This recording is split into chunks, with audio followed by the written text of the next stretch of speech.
Hello guys, तो आज मैंने क्या क्या नहीं किया वो सब मैं आप लोगों को बतलाऊंगा। तो बने रहिए मेरे ब्लॉग के साथ में और देखते रहिए और मजा लीजिए मेरे ब्लॉग का।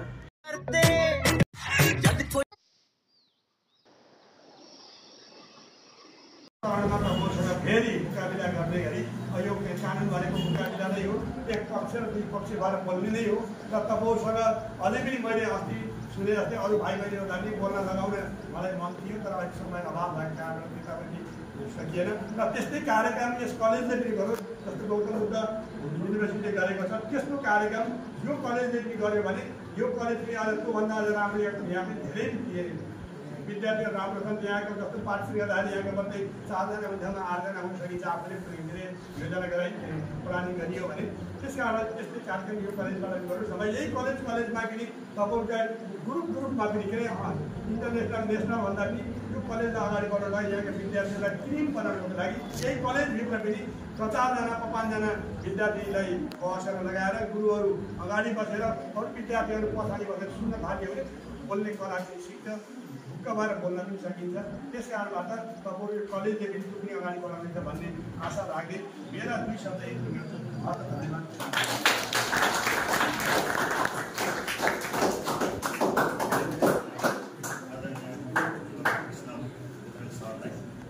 हाम्रो अर्को आउँदै हुनुहुन्छ भन्दा चाहिँ के आइपुगेर अनुमति राख्नु भएको छ।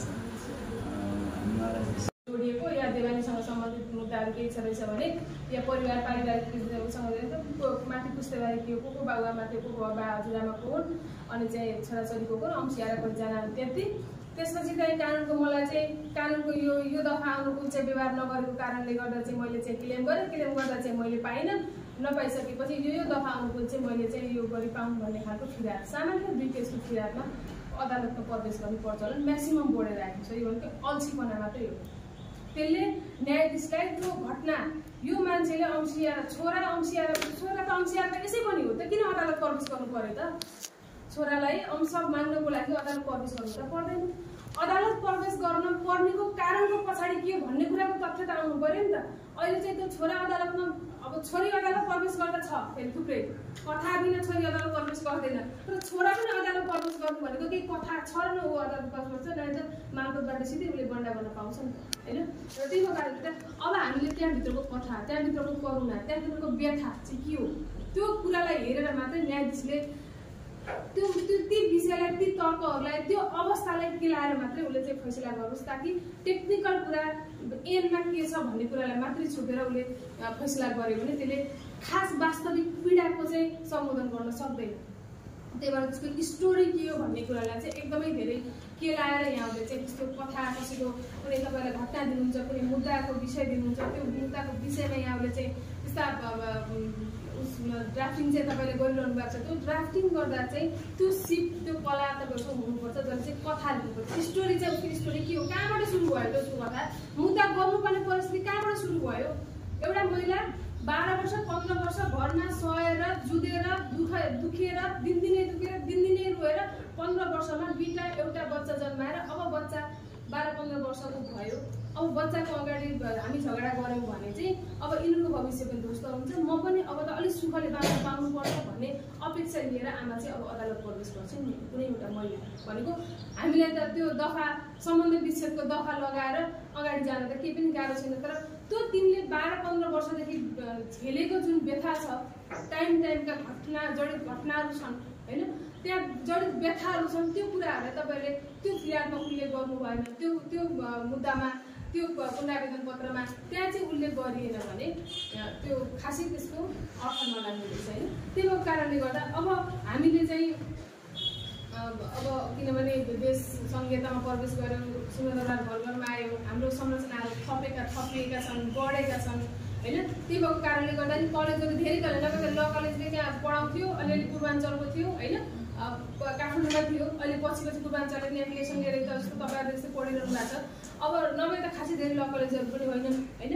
र पोखरामा थियो, बुटोल बहुमुखी क्याम्पसमा पढाइन्थ्यो र विराटनगरमा थियो, नभए खासै धेरै त नभए यसरी ल कलेजहरू खोलेका थिएनन्। यसरी ल कलेज नखोल्नुको पछाडि चाहिँ के थियो भने धेरै अवसरहरू पनि थिएन, रोजगारीका अवसरहरू चाहिँ थिएनन्। त्यो भएको कारणले गर्दा खोलिदिन थियो। अहिले चाहिँ अवसरका दायराहरू बढेका छन्। अब यो अवसरको दायराले हामीले कसरी क्याच गर्ने भन्ने आफ्नो क्षमताले क्याच गर्ने होइन। र हाम्रो एक्सिसले अब एक्सिस भन्दा बित्तिकै फेरि हामी पहुँच भएन भने केही गर्न सक्दैनौँ भन्ने मान्यता चाहिँ नराखौँ होइन। मलाई चाहिँ के लाग्थ्यो नेपालबाट चुनाव लड्ने बेला मेरो थुप्रै सिनियर दिदीहरूसँग मैले कुरा गर्थेँ तपाईँहरू चुनावतिर लड्नु गएर बाटो पैसा नगर्छ जहिले पनि पैसा नगरेर हाम्रो त्यहाँसम्म एक्सिस भएन पैसा भएन। एक्सिस भने के रहेछ भने पैसा रहेछ खासै त्यो एक्सिस भनेर त्यहाँ भनसुन गरेर के त्यो पैसाको कथा सुनाउनु भयो। अनि मैले सोचेँ यत्रो 20-22 वर्ष वकालत गर्नुभयो वकालत 20-22 वर्षको वकालतमा तपाईँ नेपालभर हिँड्दाखेरि लाग्ने तपाईँको खर्च जुन छ त्यो खर्च 3-4 लाख रुपियाँ खर्च हुन्छ। नेपालको सदस्यको निर्वाचन लड्दा 3-4 लाख पैसा खर्च हुन्छ। अब त्यो 3-4 लाख रुपियाँ खर्च 22 वर्षको दौरानमा 20 वर्षको दौरानमा तपाईँ लडेको तपाईँले वकालत गरेको त्यो पैसाको इन्भेस्ट भनेको त खालि देशभरि घुम्दाखेरि त्यहाँका कानुन व्यवसायीसँग परिचित हुँदाको अवस्थामा खर्च हुने पैसा हो। यति पैसा त हामीले इन्भेस्ट गर्ने आँट पनि गर्नुपर्छ भनेर चाहिँ मैले भने र मैले त्यति पैसा इन्भेस्ट गर्न सक्ने आँट लिएर मसँग पैसा भएर अथवा मसँग सम्पत्ति भएर खर्च गर्न सक्ने हैसियत भएर चाहिँ होइन। मैले आँट मात्रै गरेको म यो पेसामा आएको 8 वर्ष पुरा गरेर 9 वर्ष अहिले चलिरहेको छ। मैले 10 वर्ष पनि भएको छैन होइन। र त्यही भएर आँट गर्नुपर्छ सबै पुग्छ।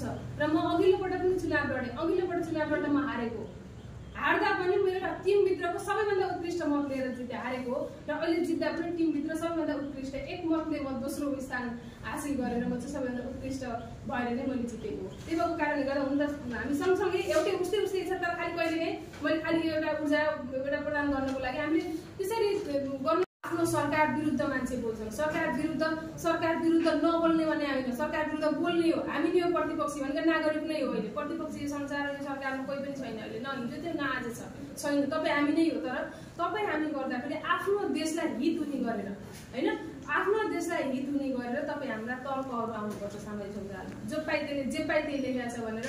अब हिजो केपी शर्मा ओली र काठमाडौँको महानगरपालिकाको उपमेयर सुनिता डङ्गोललाई जोडेर केपी ओलीको कान्छी पत्नी भनेर सामाजिक सञ्जालमा सेयर गरेको एकजना काठमाडौँको राम्रै कानुन व्यवसायी भन्ने व्यक्तिले चाहिँ सेयर गर्नुभएको थियो। अनि उहाँलाई चाहिँ मैले कमेन्ट गरेँ होइन के हो यो तपाईँको आफ्नो पेसागत हैसियत र तपाईँको आफ्नो व्यक्तित्वलाई त ख्याल गर्नु होइन। अब यस्ता कुराहरू आउँछन् सामाजिक सञ्जालमा त यो उमेर पनि त्यस्तो खालको हुनसक्छ रमाइलो लागेर मान्छेले सेयर गर्छ त्यो कुराले तपाईँको व्यक्तित्व र तपाईँको पेसा र तपाईँले अध्ययन गरिरहेको विषयमाथि चाहिँ त्यसले ठुलो चुनौती दिन्छ। त्यस्ता कुराहरूमा पनि एकदमै धेरै हिक्का राख्नुपर्छ। हामीले हाम्रो देशको बचाउ गर्ने हो हामीले हाम्रो देशको बचाउ गर्ने त्यो कारणले गर्दा हाम्रो एडभोकेसी भनेको तर्कमा हुनुपर्छ भन्ने चाहिँ मैले मान्यता राख्छु।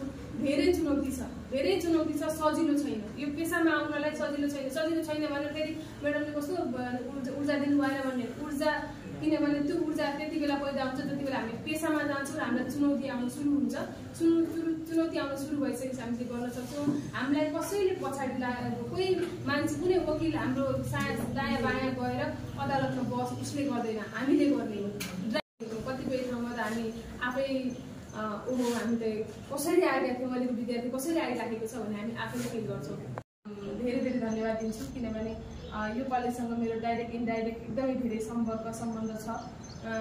म बिचमा यहाँलाई यदि त्यस्तो खालको ओरिएन्टेसन अथवा कथा स्टोरी सेयरिङ अथवा कुनै अनुभव सेयरिङ त्यस्तो खालको केही जरुरी भयो भने म पनि आउन सक्छु किनभने दिनदिनै बुटोल भइरहेको गर्छु। बुटोल भइरहेको गर्दा हाइवेको साइडमै भएको कलेज छ सजिलो छ र मलाई यहाँ आउनु कुनै अप्ठ्यारो पनि छैन र यहाँहरूले चाहिँ त्यो खालको सिर्जना गर्नु होला। म पनि आउँछु मैले पनि सिर्जना गर्नुपर्छ मेरो पनि दायित्व हो किनभने म नेपाल बारको सदस्य भएर बनिसकेका वकिलहरूको लागि मात्र पैरवी गर्ने मान्छे होइन म बन्दै गरेका वकिलहरूको लागि पनि पैरवी गर्ने मान्छे हो। त्यही भएको कारणले गर्दा चाहिँ यहाँहरूको कन्टिन्यू समन्वय कोअर्डिनेसनको अपेक्षा गर्छु। धन्यवाद।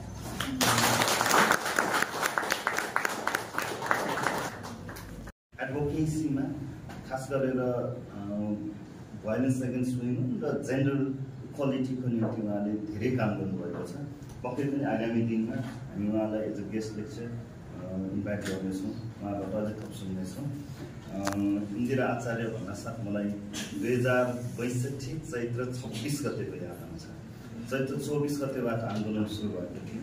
चैत्र 26 गते एउटा ठुलो भिडन्तमा हामी उहाँले डेट याद गर्नु भएको छ कि छैन, मलाई चाहिँ डेट पनि याद छ र मलाई त्यो सिचुएसन पनि याद छ। चैत 26 गते ट्राफिक चोकमा हामी पुलिससँग लडिरहेका थियौँ। दिउँसो लगभग 2 बजेतिरबाट झडप सुरु भएको थियो। त्यो चटको गर्मीमा सुरुको आधा घन्टा नबित्दै मैले सुरुमा गनिरहेको थिएँ। 18वटा अश्रु ग्यास मेरो हामी भएतिर मैले गनेको थिएँ, त्यसपछि गर्न पनि छोडिदिएँ। र त्यति बेला त्यो झडपमा चाहिँ 2 जना केटीहरू चुन्नी बाँधेर, कम्बलमा चुन्नी बाँधेर कस्रिएर पुलिससँग मुकाबला चाहिँ उहाँ त्यो जुझारु महिला हो।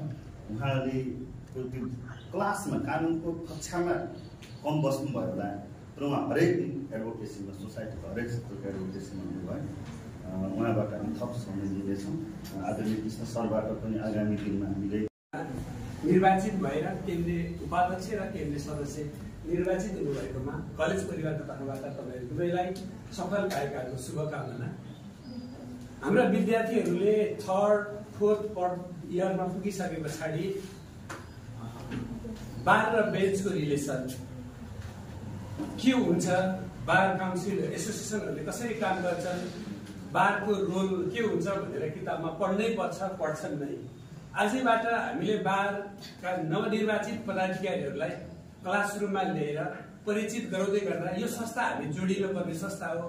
हाम्रो पढाइ सिद्धिसके पछाडि हामीलाई समन्वय गर्ने, हामीसँग जोडिने सबै कानुन व्यवसायको आधिकारिक संस्था हो यो संस्थाको बारेमा जान्न पाउने, जान्ने, हामीले थाहा पाउने कुरा आजैबाट हामीले जोड्दै गयौँ भने मलाई लाग्छ भोलिका दिनमा पास भएर गइसके पछाडि विद्यार्थीहरूको लागि पनि यो संस्था नयाँ र नौलो बन्दैन।